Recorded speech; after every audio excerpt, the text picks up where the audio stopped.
रुको यार, मजा नहीं आएगा, चकना लेके आते हैं। हाँ हाँ हाँ भैया, गोश्त लेके आना। अच्छा ठीक है, चलो भाई गोश्त लेके आ गए। क्या चीज का गोश्त है? ये सुअर का गोश्त है। तोबा तोबा तोबा। तो क्या हुआ? आपको पता नहीं है सुअर का गोश्त हराम है? हाँ पता है, लेकिन दारू भी तो हराम है। दारू क्यों पी रहे हो फिर? जैसे दारू पी रहे हो वैसे सुअर का गोश्त भी खाओ। तोबा तोबा। खाओ यार लो।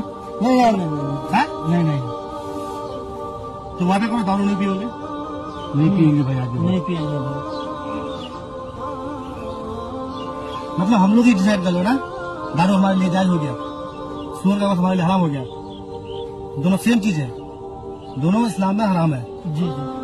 दारू हम शौक से पी रहे हैं, सुअर का गोश्त हमारे लिए हराम हो गया है। जहांगीर भाई आप आँख खोल दिए हम लोग का। और आज के बाद दारू के लिए बुलाओगे ना तो हम सुअर का गोश्त लेके आएंगे। ठीक है,